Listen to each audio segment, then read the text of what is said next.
Hey guys, welcome to the Canada Puck Podcast, your weekly recap of what's going on in the world of sports, specifically hockey, and even more specific, if you can believe it, in Canada, just like the name implies. I'm your co-host, Mick. You can find me on Twitter at ProfitMick, and I'm joined every episode by my lovely and talented co-host, Grant, on Twitter at Fourth Line Sports. It's been a minute. It's been a minute since we talked about hockey. Yep. The, All-Star break we'll take every year as an excuse to not do anything. Then there was Super Bowl stuff and technical issues, but we're back, ready to rock and roll. And I think there's actually lots to talk about. I'm trying to remember everything that's happened since the last time we talked hockey.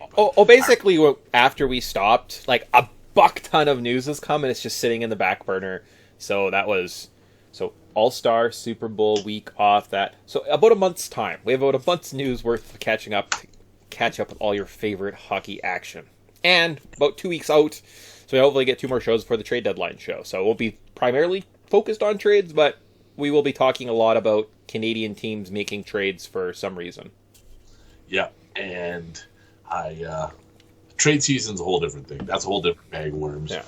I think I'm going to say this right now.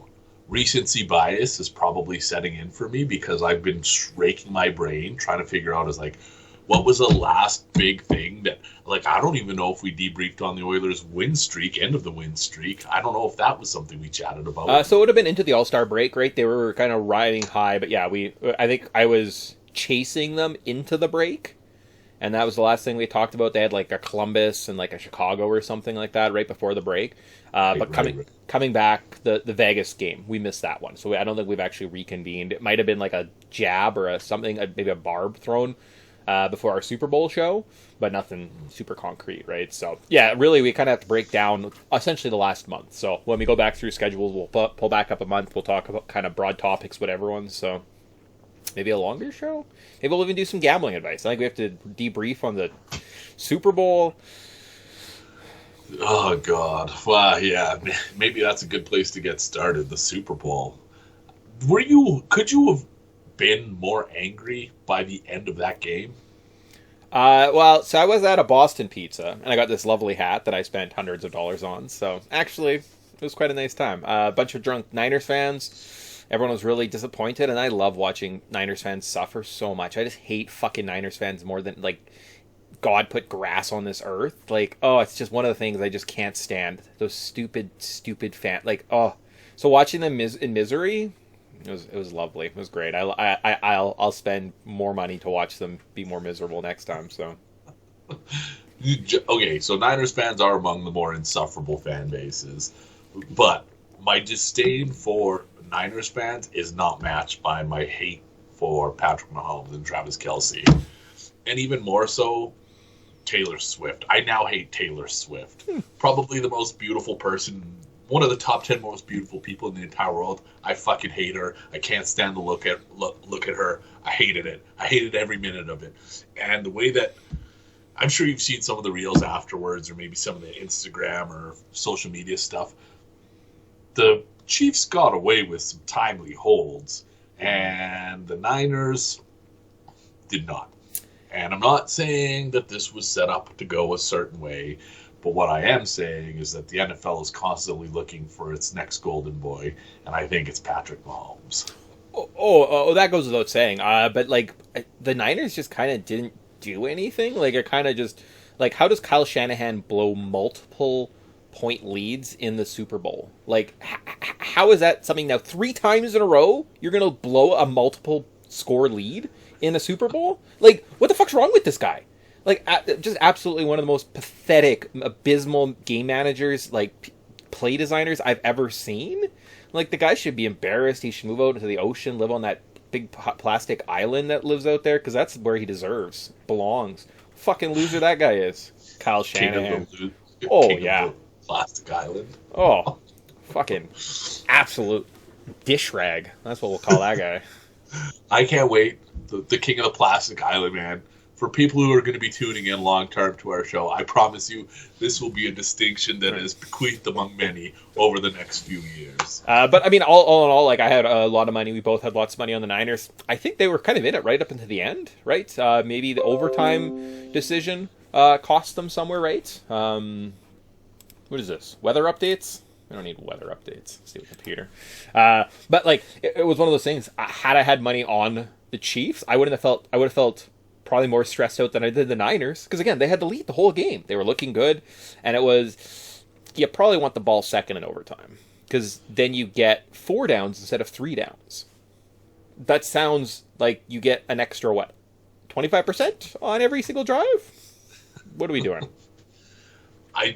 So I was engaged in a few conversations on Super Bowl Sunday, and nobody seemed to remember that in the I don't even know if it was the Super Bowl playoffs, everybody got to touch the ball twice. That was the rule. It came from Buffalo, Kansas City during that marathon game. What was that, 2-3 years ago? Mm-hmm. Anyways, Kyle Shanahan did not understand the rules, and like, as a coach, you have one job, and that is to prepare your football team, and that team was not prepared. Yeah, and that's kind of what it boils down to, is one team, one of the rules, one of the standard rules of the game that you're playing, they didn't know the rules. So, Kyle Shanahan, enjoy your plastic island, because... yeah. But the point after, we got to talk about the point after. What do you think? Would that have changed the outcome of the game?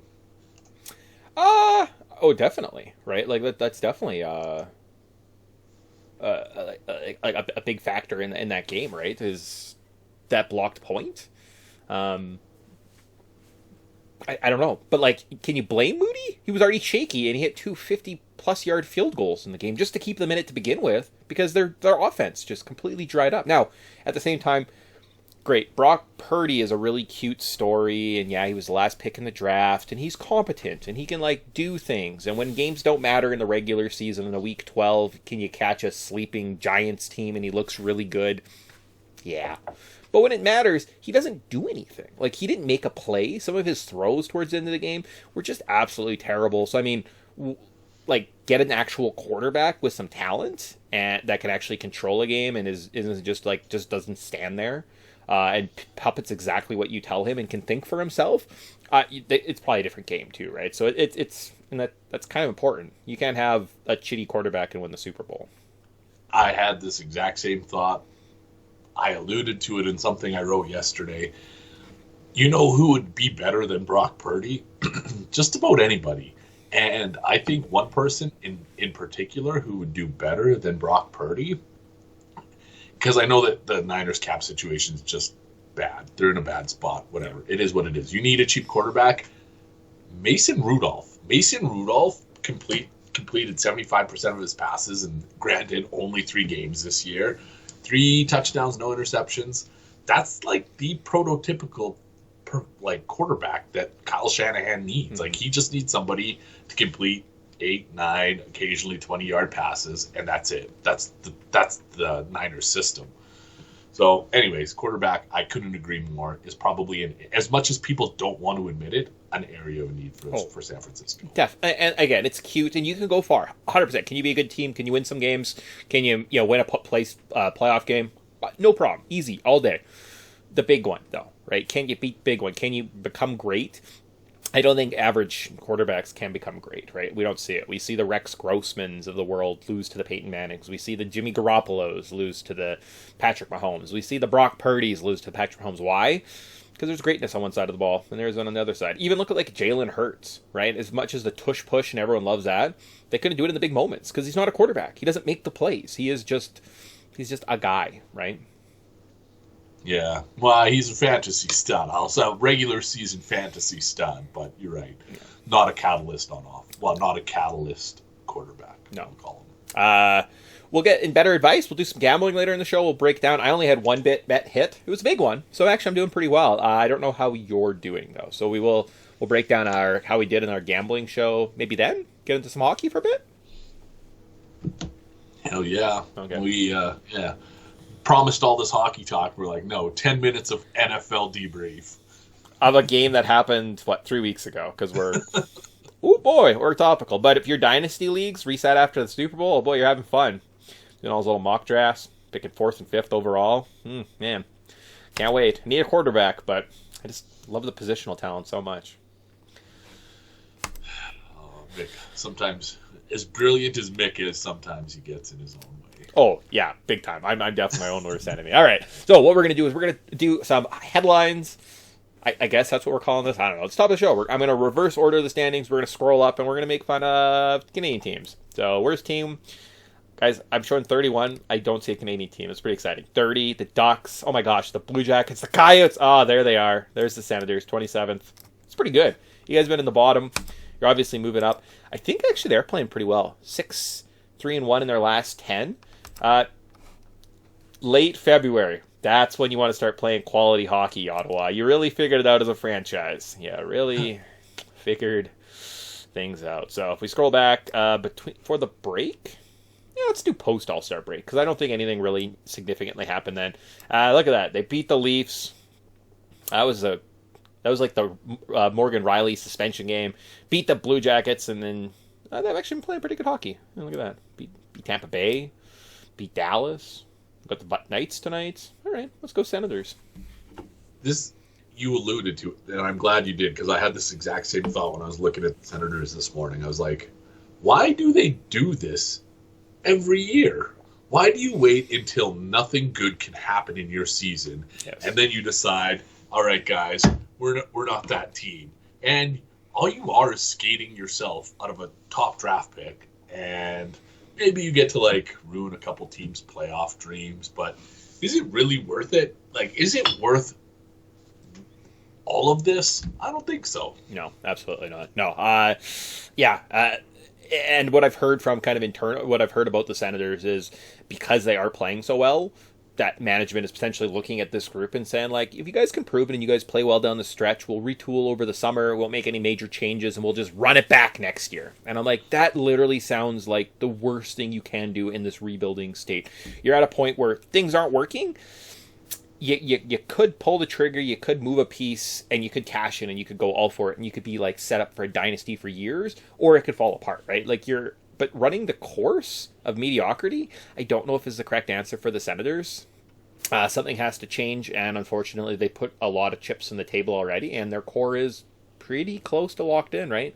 Between the two defensemen that got locked in, I think the forward group is pretty close to being like what you're going to get. So I don't know where the changes come from the Senators team. And what's implicit in that is goaltending, because you've shit on Korpisalo. I've shit on Korpisalo months after you did, saying that he wasn't a starting goaltender. I was like, you know what, maybe he's not a starting goaltender. And then all of a sudden you get a hot stretch of Korpisalo, and the Sens are like, oh God, yeah, we're finally there. And there's just, recency bias. Mm-hmm. Too much emphasis on recency bias, where they're like, yeah, we got it.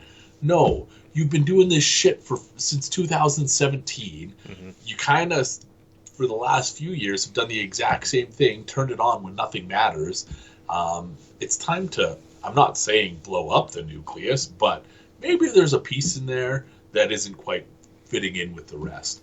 And the analogous situation is Edmonton with Taylor Hall. And granted, they got a little carried away with some of their moves after they moved on from Taylor Hall. Mm-hmm. But moving on from Taylor Hall was step one to being like, we're going to put this team in a better position long term.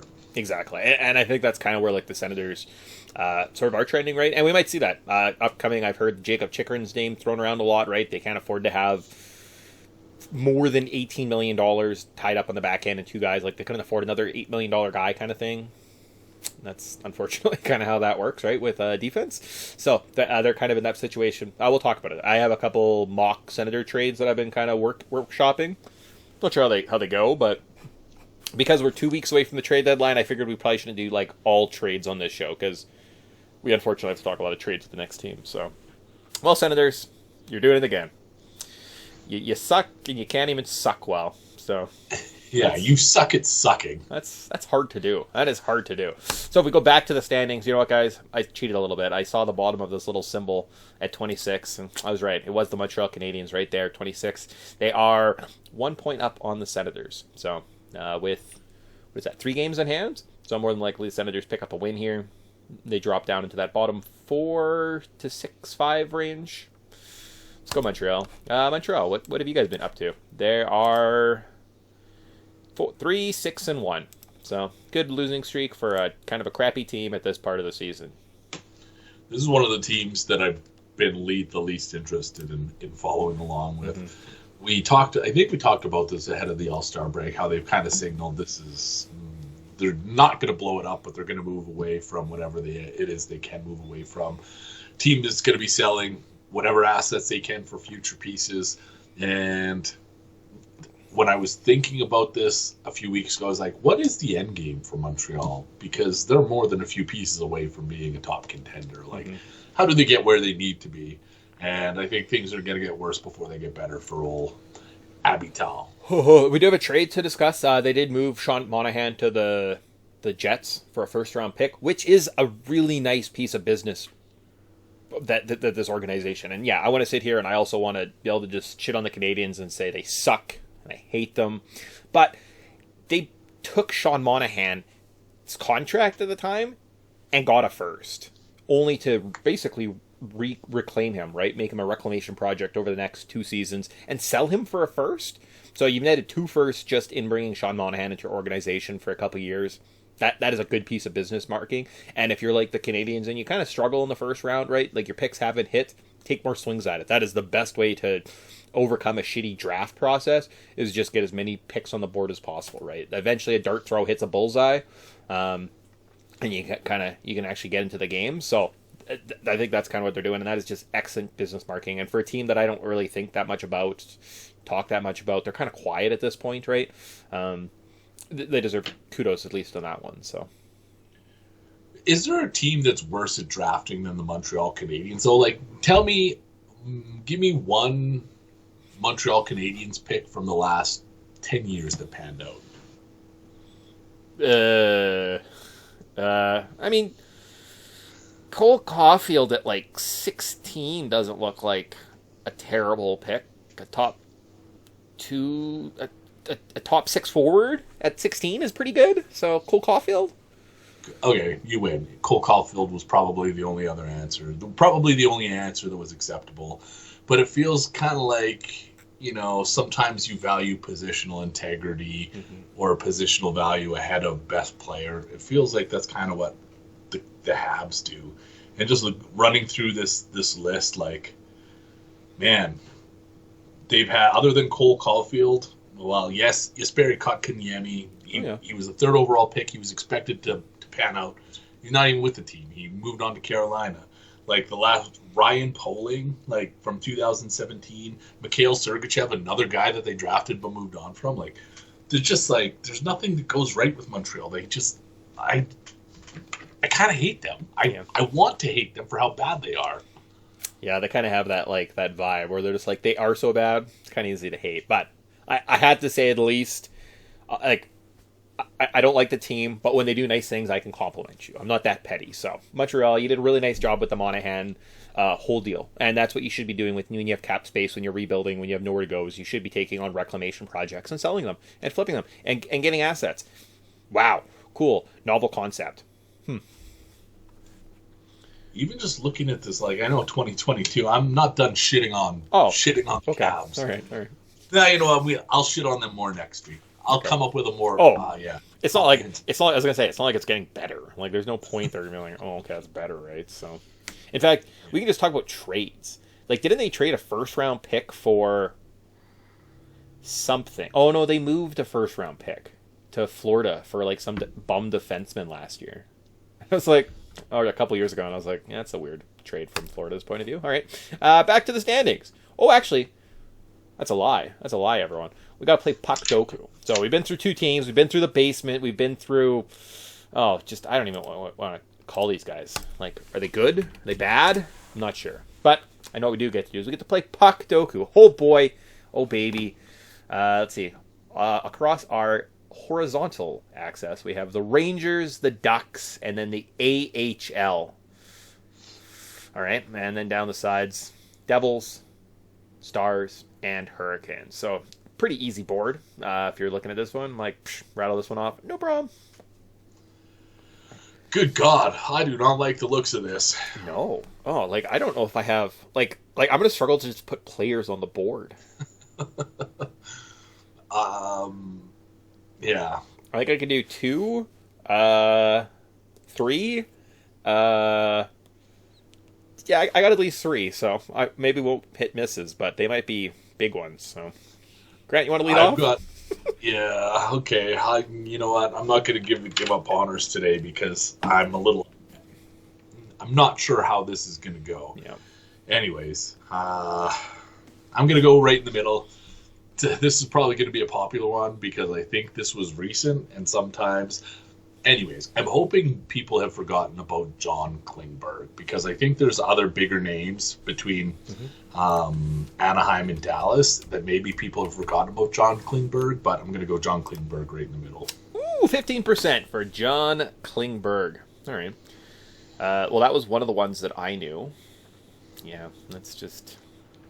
Do I want to hit an HL? Take a shot in the dark in the AHL? I do. I really do. I'm going to go with the Dallas Stars, AHL. Do they have to play for the affiliate? That's what I don't know about that category. I'm assuming it's somebody who played in Dallas, but also the AHL. Okay. Well, I'm going to go with top American goalie prospect. He was near and dear to my heart. Grant, you've destroyed him. I'm going to go with Jack Campbell for the Dallas Stars, AHL. Jack and Soup. 2%. Look at that. I got a lead, guys. I got a 13% lead on a board where I may not get another pick. That could be huge. So, woo, baby. Right. I was thinking Jason Robertson for that square because I remember Jason Robertson. Anyways, I'm just going to plop it in here because that was going to be my next pick was Jason Robertson there. 6% for Jason Robertson. So, right. Man. There we go. Let's go. Let's see. So then we're going to go back to the standings. We got to scroll up. Pittsburgh Penguins at 24th. That's terrible. They have Sidney Crosby and Malkin and Carlson. And Letang. Kyle Dubas really made a bad decision not signing that deal that one day in June last year, eh? I mean, I think going to the Penguins seemed like a good career move. Yeah, he's in a tight spot right now. I don't know how everything's going to play out in Pittsburgh. Oh, man, that sucks. All right, it's 23rd overall. We see the Calgary Flames, who are 6-4 in the last 10 on a 2-game win streak. They were on a bit of a win streak, too, right after the Super Bowl. I know you guys were thinking, I heard you bet hundreds of dollars on the Super Bowl. How did you feel? Well, the next day I bet, my remaining $200 that the Rangers would beat the surging Flames. Felt pretty good about that one. That cut the losses by a lot when they won. So, good job, me. Other than that, the Flames, you lost to the Sharks. You lost to the Red Wings. And then you beat the Jets and the Bruins. So, what are we making of what's going on in Flames land right now? Because I did a dive on these guys earlier in the week, and I was having a hard time figuring out exactly what the fuck is going on. The consistency is definitely part of it, but I don't know. It just feels like this team doesn't have a captain, doesn't have an identity. They just kind of are. The sum of the total is less than the parts, if that makes any sense. If you were to take any one of these players and put them in another system, they would probably look a lot better than what they do with the Flames. And I think what the Flames are probably going to do wrong is they're probably going to be like, oh, look, we're going to make a run up the standings and then make a push for the playoffs. And like they did last year, come up 2 or 3 points short and be like, fuck. Here we are in the middle ground again with not a good draft pick and not good enough to compete for in the playoffs. I do wonder if this current play from these last players over the last, let's say, 2 weeks is that bump of guys trying to get the fuck out of Calgary, right? Everyone's coming together. Everyone's standing on their head. I've heard Markstrom brought up as a quality NHL goaltender. The guy who was dead to rights, who's one of the worst contracts, who was single-handedly bringing down the Flames organization, has been heralded as one of the better, a better story. And teams are looking at Markstrom saying, we should trade for this player. That's the conversation. So why does it look like a bunch of these guys are just kind of playing out of their minds? They don't really want to play together, probably because they don't want to be here, right? The Tanevs, the Hanifins, they know the rumors. They've heard it, and they're like, look, we're going to show off. We're going to try and get out. We're going to try and be just like everyone else. We don't want to be in the situation any more than anyone else, right? And the fact that you don't see a Huberdeau who makes $10.5 million or a Kadri who makes, does he make, 7 or something like that? How are those guys not doing a thing for this organization? Like, they're doing nothing. They're just silent little pebblins that are just sitting on the side. I don't know what that word I just said was, so let's just move on. Pebblins. I don't know. I think it was like a penguin and a pebble, I think is what I was going with that one. So, pebblin. Yeah, do you remember Pebblin just... I connected this... Do you remember Pen Racing on Sega Dreamcast? Ooh. That's probably where it came from. They did make a trade. They did move on from one of the pieces that didn't want to be there, Elias Lindholm. They sent him off to the Canucks with the return of... I had to pull this up. So they got a first-round pick, and I'm like, all right, that's pretty solid. They got a fourth-round pick, whatever. They got one of the top prospects for Vancouver, this Hunter Brzezicki. Apparently he's a big body. He's doing pretty well in the WHL or something like that. Plays for the Kelowna Rockets. One of the bigger pieces. Been compared to like an Adam Fox. So, sorry, Flames fans, but you might have another Adam Fox in your system. As well as they've got a top 6 forward, Andrei Kuzmenko, in that deal. So you got top prospect, first-round pick, and a top 6 forward. What the fuck? How did that happen? How did the Flames make a good trade? This was a stroke of genius from Craig Conroy because, yeah, that deal, every part of it, I was like, okay. And I think really it's more a reflection of Vancouver because Vancouver sucks at trading. They constantly give up way too much, and I don't get why. Anyways, good for the Flames. It was a good haul. Every one of those pieces probably suits them well very long term. I was blown away when I saw the return. I was like, 2 of those pieces, and I would have been like, yeah, that's what Lindholm is worth, right? Like, the fact you got a third one, though? I can't believe that. That's unbelievable, right? Oh, Kuzmenko, he hasn't played this, but I was like, but he had the same amount of points as Lindholm last year, and he's on a better deal, and he signed for term, and you don't have to, and he's not going to be a rental. He's going to stick around for next season. So, no, genius piece of work by the Flames. And if that's what Conroy's doing here with the Markstrom and the Hanifins and the Tanevs, right, and the Flames, you can walk away. Look, this team sucks. It's terrible. There's nothing in the pipeline. We were talking about maybe Dustin Wolf can maybe be a bright spot for this team going forward. You now have a lot more pieces to say, hey, this piece is also good, and that piece is also good. And if you can walk away and have a pocket full of picks and prospects and maybe some quality players, right, and some cap space next year, that is an interesting hockey team to me, right? That is one of those teams in the offseason you're like, oh, I'm interested to see what they're doing. So, do they get there? Probably. Do they deserve an offseason that isn't just, well, Gaudreau left, Kachuk left, and you got Jonathan Huberdeau, and he seems really excited to be here. So, good job, guys. Hopefully your offseason is a little bit better than that one. So, I can't let you move on. You brought up Dustin Wolf. I have to bring this up. This is one of the things that I was hoping to talk about. The game against the Sharks, did you watch any of that, or did you hear any rumblings? The fucking Saddle Dome booed this kid fucking unmercifully. I would say most of it was... Anyways, yeah, you feel bad for a kid like this. He's making one of his few NHL appearances, and he just fucking gets it. And I was thinking the entire time, I was like, fuck, Calgary is probably the worst set of Canadian hockey fans. Second worst. I'm not going to take that distinction away from the Vancouver Canucks. No. I don't do that. Anyway, I was just, it just kind of rubbed me the wrong way. Like, this fucking 20-year-old kid, one of the things that you should be excited about, and you're just fucking crucifying him. Like, grow up, Calgary. I have heard that there was a rumor that Noah Hanifin, one of his destinations was Boston, and there was a chance of maybe Jeff Swayman or Ullmark being moved out as the other part, right? They kind of have 2 good goalies there. They could move them.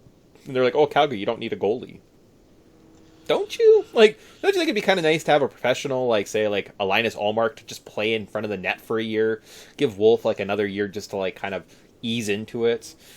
Not throw him to the Wolves. But I think that's what you're going to do. That sucks. Yeah.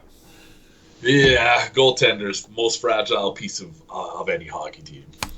Very much so. So, from the 20s, with the Calgary Flames, we're better than the Pittsburgh Penguins. So, just remember that, Pittsburgh. That sucks. You suck. We'll keep scrolling up here till we get to 11. Speaking of the Calgary Flames, their rivals, their opponents for tonight's Hockey Night in Canada matchup, with 68 points on the season, being a respectable 5-4-1 in the last 10. Considering they won like 16 games in a row, it's actually not that impressive. Edmonton Oilers. What's been going on with the Edmonton Oilers? Edmonton, they laid an absolute egg last night. And this was inevitable. Like, this was just like, you can't win 16 games in a row without leaving on some sort of correction phase. And that's exactly what we're seeing. Like, goaltending was operating at, like, optimal, like, even beyond, like, top levels. Offense was operating at top levels. Everything was just going right for the Oilers. And you take one piece away and you can kind of still win games. Offense can offset defensive liabilities, goaltending liabilities, but both have started to crumble a little bit. Stuart Skinner, he had like a 94 save percentage and 1.5 goals against average during the 16-game win streak. You can't do that. They were scoring on like 17% of their goal shots at one time. You can't maintain that. So it was just like, inevitably these pieces were going to start to come down, falter, come back into normal ranges, regress to the mean, whatever you want to say, and more losses were going to follow. And I think that's just what we're seeing right now. And I'll use this as an example. They've lost both of their last two games, one in overtime to the Bruins and then last night to the Wild. They've attempted 40 high-danger chances over that stretch, 18 against the Bruins, 22 against the Wild. Normally, if you're operating optimally, it's like 11, 12. Like, that's how many chances you generate at 5-on-5 per game. So their offense is doing the same stuff they're always doing, but there's just the puck luck has run out. Yeah, and I kind of feel like, I mean, again, a 16-game win streak, at some point you're bound to lose, kind of regress. The fact they're sitting kind of in the standings around that 12th spot, right, just outside of the top 10, yeah, kind of makes sense if you're playing just mediocre. I don't, you know what, I'll be honest with you, the Oilers are the one team, say the last couple weeks, I've paid almost no attention to. I knew nothing about in terms of fake trades, right, as I was kind of, I was kind of looking at all the segments, and I was like, well, every team kind of did a trade almost with each other, except the Oilers, Leafs, and Senators, right, so I was going to kind of suggest we each kind of pick our respective team, maybe do one for the Senators or something like that. Maybe that's what we do in the future, but I have nothing on the Oilers. I'll wrap this segment up then with this. Edmonton they climb back into the Pacific Division playoff race. They are 2 points back of the Vegas Golden Knights and 12 points back of the Vancouver Canucks for the division lead, with 3 and 5 games in hand respectively. So conceivably, if they didn't fuck this up and they used all 5 of those games to their advantage, they could be 2 points behind the Vancouver Canucks. And I know that's assuming a lot, but... And, like, hockey is such a weird thing, too, right? The fact that that's that close. At one point, the Canucks were flying. They were on top of the league. They had, like, the top 5 point getters. They, of course, are going to win the Stanley Cup. And then just the way mediocrity, like, just the way that, like, everything rises to the mean or regresses to the mean, whatever you want to kind of refer to it as.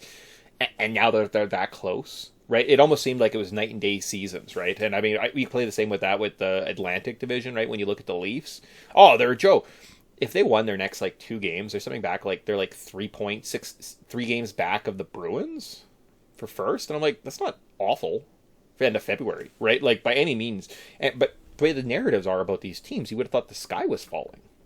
Like, I think Connor McDavid was traded 5 times this season. Like, it's just absolutely just insanity. So it is silly how those narratives kind of go over the long... If you, like, again, we look at the season as a whole, and you're like, oh, that was probably an overreaction. It's an unforgiving landscape in Canada, without question. Awesome. So 2 more teams down. Not in the top 10, but we do got a puck doku. All right, Grant. Lay it on me. What you got? Oh, God. Yeah, a lot of that. There's one that I know is not going to make my life easier. In fact, I think it would be over 50%. So I'm tempted to not do that at all and just be like, maybe I just guess wrong. Okay. Instead of guessing Jaromir Jagr for one of these squares. I also was looking at the Jagr and I was like, oh man, he was just like in Pittsburgh and everyone was just talking about him and like...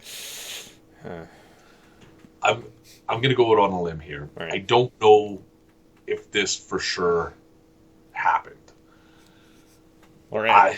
Last year, the Edmonton Oilers traded Jesse Puljujarvi to the Carolina Hurricanes. I do not know if he played with their AHL affiliate, or I don't even know. Anyways, for Carolina, I don't get the square. Does he have to play for that AHL affiliate or any AHL affiliate? Your guess is as good as mine. All right, let's just fucking do it then. Carolina, AHL, Jesse Puljujarvi. Jesse Puljujarvi. 3%! Shit. Cam Ward. What does Cam Ward get in that square? I bet you it's less than 3%. I just fucking put Puljujarvi in. Otherwise, I would have put it in here. All right, let's see. Ball mine. Also 3%. Oh, okay. All right, never mind. That your pick was as valid as mine. All right, let's go to Scott Niedermayer. I don't know, Devils Ducks. Like I got nothing else. So let's see what happens. Maybe people forgot about Scott Niedermayer. 29%. Fuck. All right. Well, let's see. 1% plus minus that. Grant, you got a 13 point lead on me. All right, I'm gonna fucking just have to swing for the fences next round. Yeah, I mean, the fact that we're like looking at the Yager square, being like, okay, great. There's 2 Yager squares. 2 Yager squares. He also played for. Didn't he play in New Jersey? He played in New Jersey, didn't he?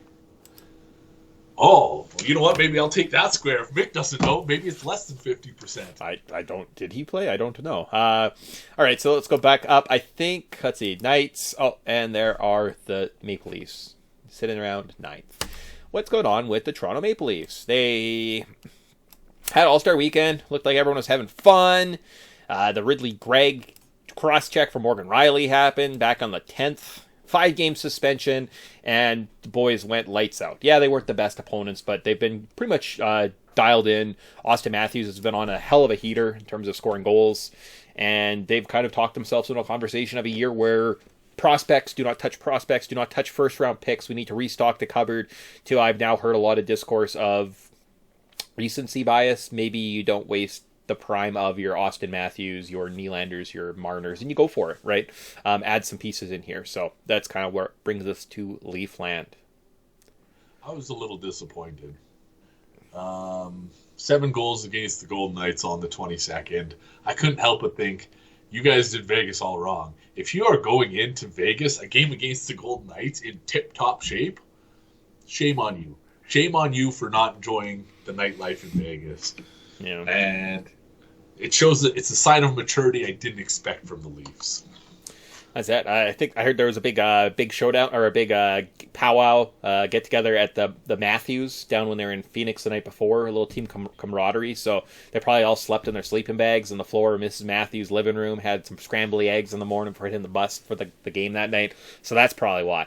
Tonight, however, if you wanted to take advantage of a team on a winning streak that probably should be on a 6-game winning streak, Colorado tonight, that's where you're going to see the hangover start to kick in. It was like epic, right? I think you get drunk after the Vegas game.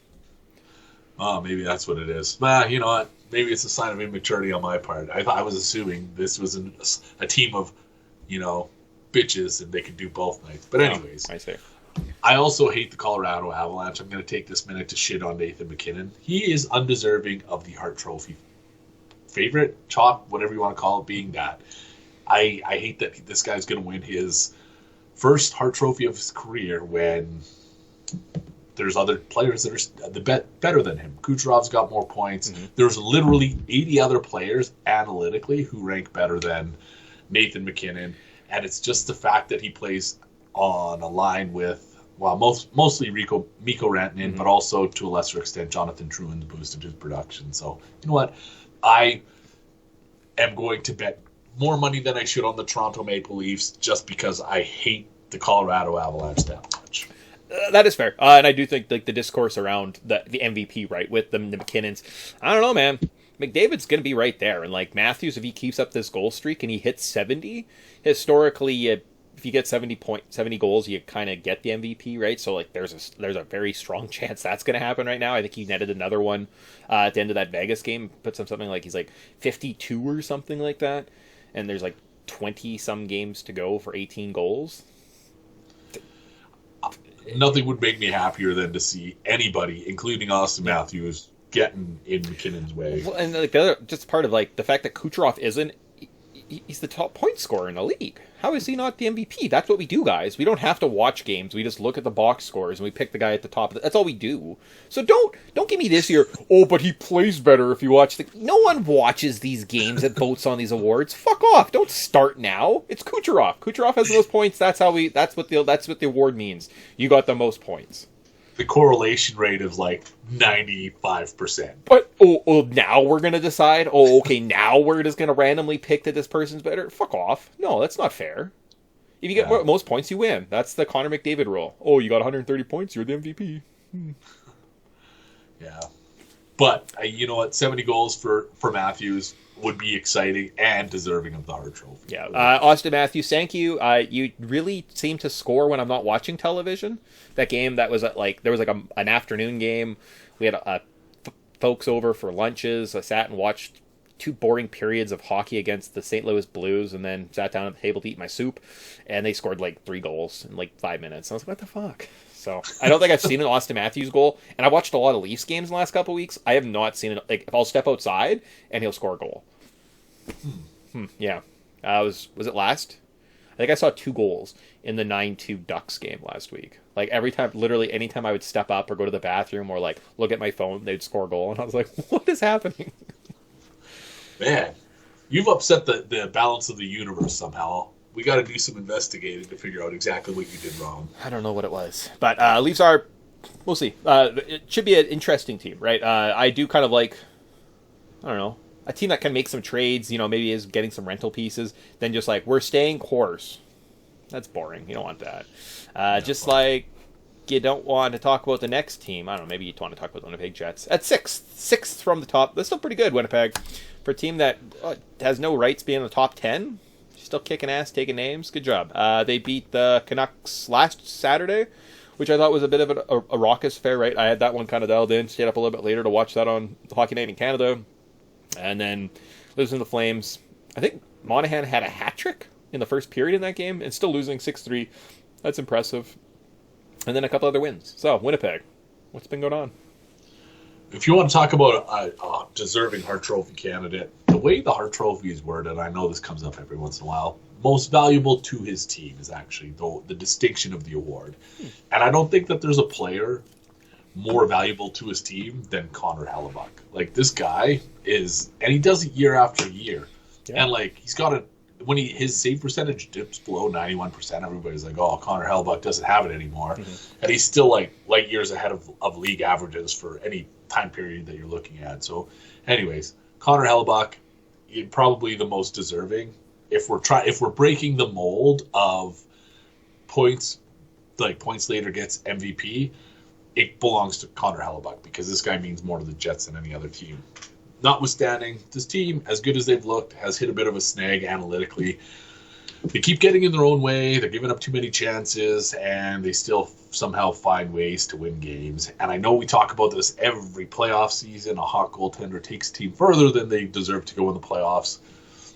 Right now, Connor Hellebuyck is taking this team further in the regular standings than they deserve to go. Awesome. Sweet. Yeah, Winnipeg, I really have nothing on you. You're a team that exists sometimes. Good old Winnipeg Jets. However, what does exist, though, is our Puck Doku challenge that we're still chipping away at here. So, all right, Grant. What do you got? What's your last pick? You got, what did we calculate? +1, 13% lead going into the final round. All right. I'm debating 2 names here, and it is the New Jersey Devils AHL square. There's 2 names that I'm thinking about. The first name that came to mind was Miles Woods. I was like, Miles Woods, I know he's played with the Devils. I'm pretty sure a guy like Miles Woods has spent some time in the AHL. But then I started to think, PK Subban. Did PK Subban, who has been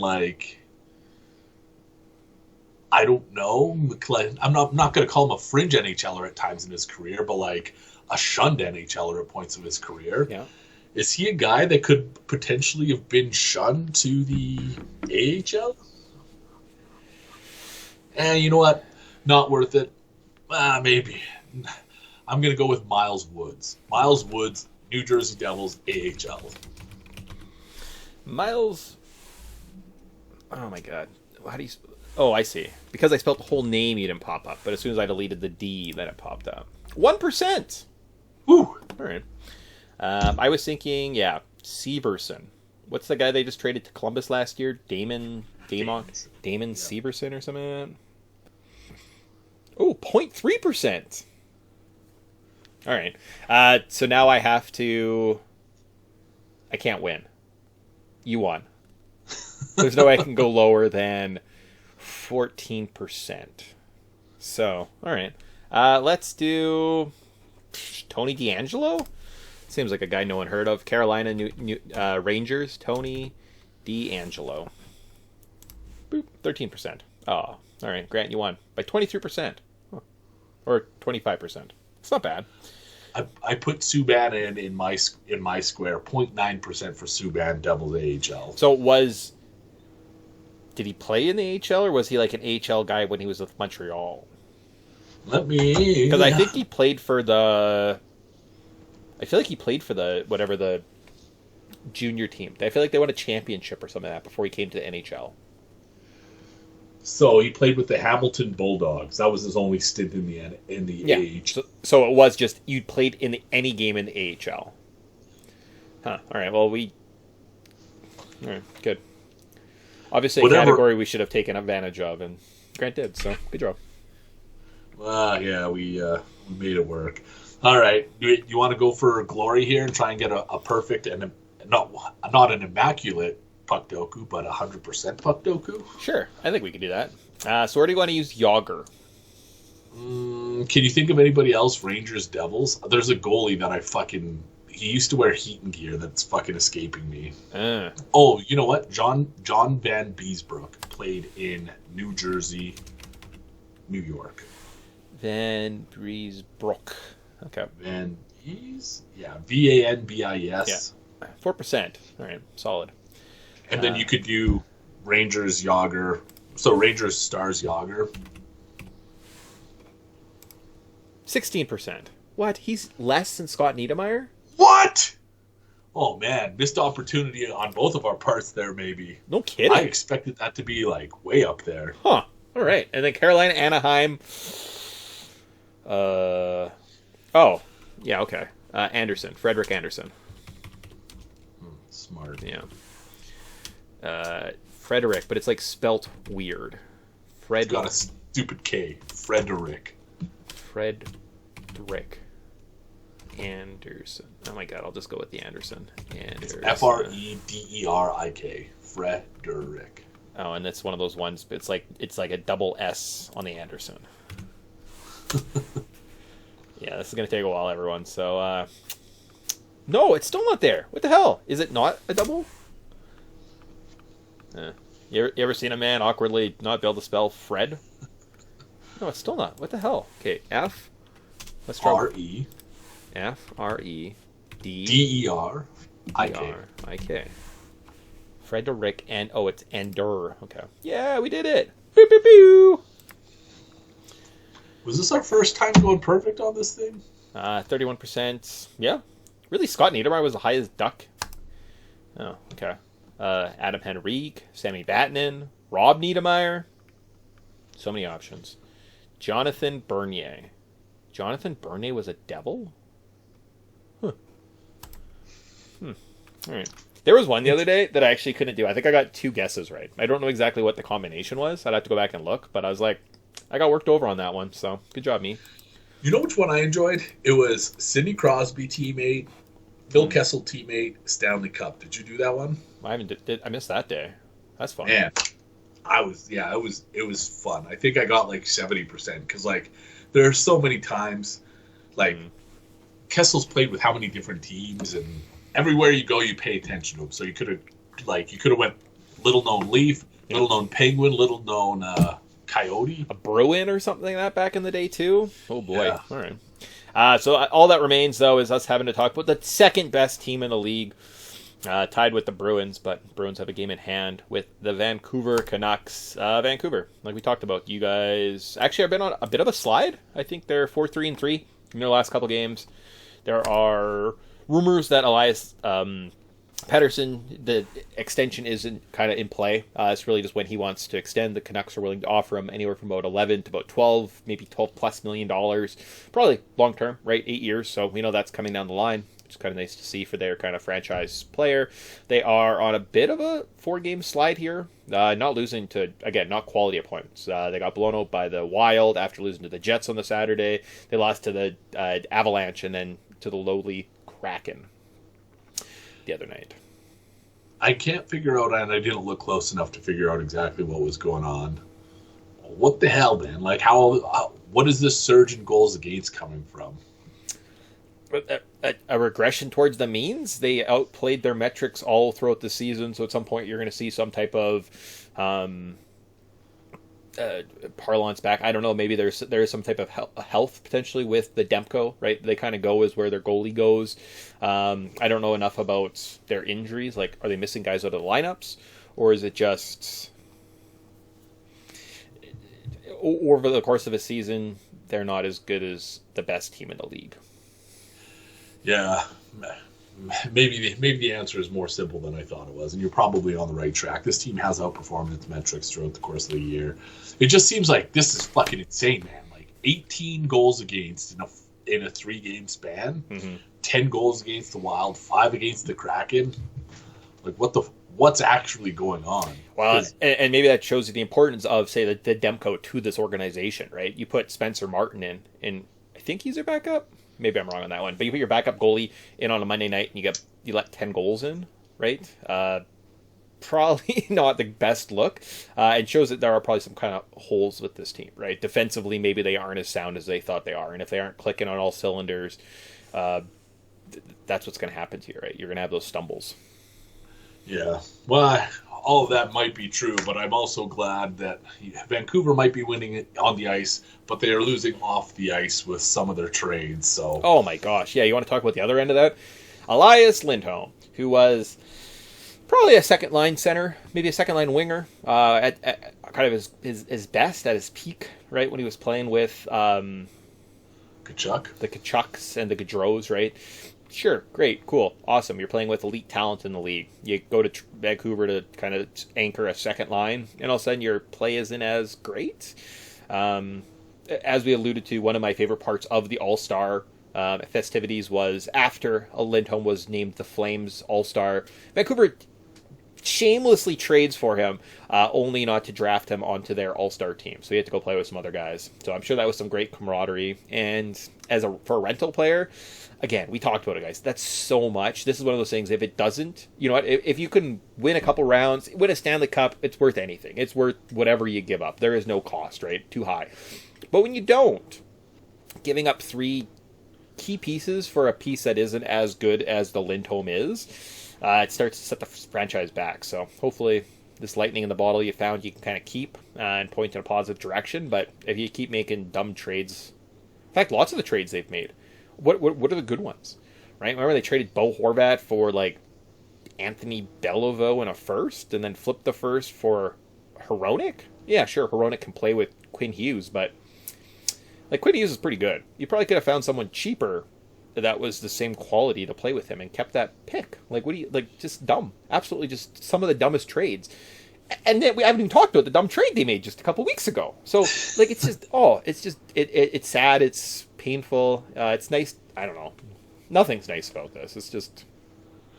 This team is going to find themselves, like, in a bad spot sometime soon. Because lack of development is a big part of this. They don't have a first or second this year. They have a whole bunch of pending restricted and unrestricted free agents for people who are probably going to get a big pay raise.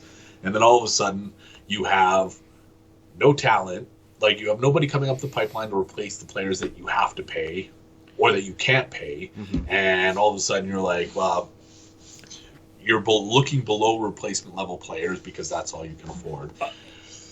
Yeah. I don't know. Maybe this is me just wanting to hate on the Canucks, but they're going to have to work some magic here this offseason if they want to extend this window. Oh, big time, right? And I mean, and when you start throwing $12 million at one player, great, it happens there. It's great to have those kind of high-quality players, but it does make team building very difficult, and it's not a strength that this Canucks team has ever really had, so... Casey DeSmith is the backup. Okay. And then playing the Bruins tonight, that is who you're tied with. So win that game, you're standing on top, lose to the Bruins, and I don't know. Can you answer the bell? Is this what happens? Did their schedule finally get more difficult? I see the Penguins and the Kings next week. Not that they're world builders. Oh, no, there's the Ducks. Okay, good. They almost have, like, Kings, if the Kings come back, Knights, Jets, Avalanche. It's going to get more challenging, without question. Yeah. But tonight's, well, we'll talk about this later. Rematch of the 2011 Stanley Cup Finals tonight. Solid. Awesome. So with that, pull up this. That's it. That's it. Headlines. Now you guys are all mostly caught up. I think we kind of caught everything. I don't think there was anything that we had missed. So we got some Bettor Advice. Maybe look at some boobs. And then we're getting out of here. So. Oh, man. You want a debrief on Super Bowl? Yeah, so Super Bowl. So we took $100. We bet on a bunch of props. Oh, boy, was I wrong across the board. I wasn't really hitting much, but the ones that I did hit were... I hit a couple. So Elijah Mitchell, I believe we saw him. He had a couple runs. So that got me $21. I had another $50, purple Gatorade hit. The man who doesn't change his underwear does drink the same Gatorade when he wins the Super Bowl. That's amazing. And then my big prop that hit was a non-quarterback to throw a passing touchdown at plus 3,300. I had $10 to win $350. So actually, all in all, even with all the money I've lost this season, I come out on top. And with my Super Bowl bonus, I'm up to $306 on the season. Grant, I believe I have you as a zero. I somehow lost every fucking wager. Imagine that. Every Super Bowl wager I missed. I suck. I'm the worst. There should be some sort of punishment for this. I did that last year. It happens. Come back and just hit like a 300 to 1 odd next year and you'll be fine. So I feel like our position's reversed because last year I had a pretty good haul. And then this year I somehow, like, it's almost statistically impossible to go 0 for 10. Yep. Like, you have to make a conscious decision to look for the wrong things. Well, especially since most propositions are 50-50. Yeah. You gotta be a pretty big asshole to go 0 for. Oh, God. Anyways, hoping for better things with the hockey segment today. I just gotta reach for a pen so I can write. Oh, look at this fancy pen. Clicky guy. All right, so I approximately Grant's neutral on the year. I'm up about $300. So without the $370, I'd be down about 70, but I'm going to take my bonuses when they get them. All right, so February 24th. Bettor Advice. You have $100 theoretical dollars to wager on any number of games you see fit, and you can't take the Red Wings because they're up 4-0 against the Blues. So that would be cheating. So if that was one of your plays for today, unfortunately, I don't know if that one would pass the standards board. So. To get them on the live line, bet $100 to win 10 cents. Hey, you know what? You get that $100 back in your pocket, though. So. Oh man! All right. Well, I have 4, technically 5 picks today. What are you looking at? I'm only doing 1. I only have 1 play. All right. Let me rattle through a few here then. Ottawa Senators hosting the Vegas Golden Knights at the Canadian Tire Center in Canada. Vegas looks absolutely fucking terrible lately. They've been outplayed in 3 of 5. One of the teams they've outplayed is the San Jose Sharks, and it was basically a coin flip. It was like a 52% expected goals for percentage. So effectively, their on-ice product is shit. As we chatted about earlier with the Sens, they've turned a corner, they've geared up, they're embracing the role of spoiler, and the Vegas Knights, I think, are going to be the latest casualty. Ottawa, minus 115, short home favorites. It kind of reflects the confidence that the betting market has tonight. But nevertheless, I still think that they're the team to back. $20 to win $17.39. Outside of that, I've got overtimes. I think it's going to be a crazy night in the NHL. Yeah. First of which, as alluded to, Vancouver, Boston, rematch 2011 Stanley Cup Finals. Hopefully Vancouver will have a reason not to riot tonight, but before I get to I'm going to share a little story. There was one night, oh man, this was probably many years ago now. Mick and I were a little intoxicated at a casino, and I want to say it was probably 7, maybe 8 in a row where it hit red, And I wasn't the only person betting on black at the table. There was a few people who just kept fucking hammering back black, thinking it just can't be red again. But it kept being red. I want to say if it didn't reach double digits, it got very close. And this lady at the table just kept betting on black or red, and she kept winning. She's like, "Oh, this game's so easy." And oftentimes I think back to this because the contrarian view always kind of takes me away from things aren't going to keep happening. Yep. Not the case. Boston has been overtime 4 straight games. I am not betting against that. You know what? I am going to accept this as a sign from the universe that this team is playing overtime hockey right now. So I am betting that Boston, Vancouver goes to overtime. Two of the NHL's juggernauts. $20 at plus 340 to win 68. Where we'll go next? We'll do one more. This line has shifted, and I wrote about this last night. Anaheim, LA. LA is kind of ho-hum right now. They're not as good as they look. They're winning games, but they're still not the best analytics team. I don't believe in the team that they have. Anyways, this line yesterday was plus 410, and I was like, I cannot pass up plus 410. Anaheim, LA go into a shootout. It's been bought down to 390, so I will still play it at 390. Anaheim's won 5 of their last 9, maybe 4 of 6, something like that. Anaheim's playing good hockey right now. This is probably going to be one of those 2-2 games heading into overtime, maybe 1-1. I don't know. Game's going to be played in the neutral zone, and it's going to be sorted out in overtime. $20 to win 78. 78.98. All right, for myself, I am looking at the Boys in Blue. Really, the only hockey club that matters. If you're following another one, like, it's nice. It's nice that you try to be a hockey fan, but like, you don't know puck. Like the Leafs fans do. I don't know why I went on that diatribe. I knew it was going to end poorly, and it did. It ended very, very poorly. I don't know, 6-game win streak. I think something's going to give. Avalanche, a pretty good team, right? Hockey Night in Canada. I think it matters for these teams that don't get the same attention, right? You're playing the Leafs, so it's a big kind of a deal. On a bit of a road trip here as their downturn. Minus 125 to take the Avalanche against the Leafs. I don't hate that. I'm going to put all $100 to $180 in total as a return. And I like that play. So I'm going to go Leaf on a Saturday night, and I'm going to make money on it. Damn, good for you. I watched a bit of the Colorado-Detroit game the other night, and Colorado's goalie just looks so stupid. Anyways, you know what? My diatribe will am even worse than yours. Goalies, so some of the things I hate about hockey, absolutely some of the things, the fucking salary cap. As soon as a player signs, we just have to shit on them. Elias Pettersson, he's going to sign for $12 million in Vancouver, and then everyone just shits on Vancouver, and you wasted so much money, and you shouldn't spend any player. That's a terrible thing. Also, goalies are awful. Oh, my team needs a good goalie. You look at Vegas, and they're like, oh yeah, Logan Thompson isn't playing that well. And I'm like, what? Like, oh, Aiden Hill is due back for... I'm like, Aiden Hill is like the benchmark for goalies right now in the league? He's terrible. Logan Thomas and Aiden Hill should be like the third string options for most teams. And Vegas is like, nope, we're going to be a good club with this shitty goaltending tandem. But your team, oh man, you should feel bad about your team for not spending money on that goalie, because that's important right now in the league. Well, I'm glad I'm not alone on this pedestal. Thanks for picking me up. Yeah, no problem.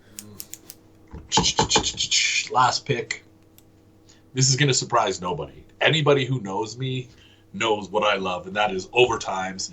Overtimes on back-to-backs. Overtimes on Hockey Night in Canada. One team checks both of those boxes today. Calgary at Edmonton. Edmonton coming off that heartbreaking loss. Like I said earlier in the show, things just aren't going 100% right for them right now. Conversely, Calgary's looked pretty good. And I'm not saying that this is a great time to be a Flames fan or this is a sign of things to come. But what I am saying is that these waves are colliding in what I'm expecting to be a hopefully intense rivalry game. At plus 400, I'm betting it gets sorted out in overtime. $20 to win 80. And when you parlay all 4 of those picks together, it's a hefty return. I have $20 left, $20 to win 4,000. $10.78. All right, well, good luck to you. You could really, if you hit that, It's one of those things you just win the contest with, because I don't know how I come back from that. Otherwise, I guess I just make crazy parlays the rest of the season and see what happens. Oh, I won $10,000 today. See? How easy. This will turn into the pissing contest our listeners deserve, without question. There was a season like that where you were up like hundreds and hundreds of dollars, and I just fucking grinded through parlays and hit one, and it was like a plus 700 or something like that in like the last week, and I was like, oh, I only lost by $100. That's pretty good. So yeah. Oh man. Season 5 throwback, season 6. That was a few years ago now. I remember. Don't worry. Yes, I worked a previous job, and I've been at my current job now for like almost 4 years. So it's been a while. All right, cool, awesome. So with that, I think that wraps up everything we have to do. We have, I think something that Canada Puck wouldn't be a Canada Puck podcast without. I'm gonna say goodbye. Our babe of the week. So I try to keep track of this on Instagram. This is the easiest place for me to keep track of this. And normally what happens is once we go through somebody, I X them out so that I don't use them again. I also remember that there are 2 of this personality where I was like, I got to get more of these ladies into the show. So if I've used this one, I apologize. I believe this is the one that I didn't because she's the only one left standing. But we're venturing into sportscaster territory today, Nick, and that is Lindsay Hamilton. And if you spell her name Hamilton Lindsay, HAMILTON LINDSAY, TSN Sports Center anchor. She does it all. I've seen her, and if you go down to last summer, plaid dresses at arenas. She's on golf courses, but we're going to focus on the hockey aspect of her and loop that into our Babe of the Week segment. So Lindsay Hamilton, boy, you've got it. You are our Babe of the Week. Showing. Awesome. All right. Well, good show. So next week, maybe we'll meet during the week. Maybe do like a weeknight or something. I don't know what's going on. We'll talk. Maybe trades will happen. Probably not at this point. They might wait another week. We'll see. But I was wondering if we're going to get there. I'm going to say this: the last few trade deadlines have been underwhelming, but the weeks leading up to the trade deadline, probably some of the biggest trades we've seen in recent years. So I think blocks are going to start falling here sooner rather than later. Yeah. And you know what? If we do a midweek show next week, I wouldn't be surprised if there's 1 or 2 big things that have happened in the trade market. Cool, awesome. Maybe we'll even come with some like fake trades. I'll each have like a proposed trade for some of these teams the next couple of weeks. So we'll have fun with it. So keep checking in. We'll be back at least twice more probably before the trade deadline. Maybe we'll even do like the Friday night of the trade deadline. That could be kind of a fun recap show. I guess at that point, just do Saturday morning. Yeah, we'll figure it out. Okay, cool, awesome. All right, till then, see you guys. Bye. Oh, wait, no, I say party on, Grants? Party on, Nick. We'll see everybody next week. Bye.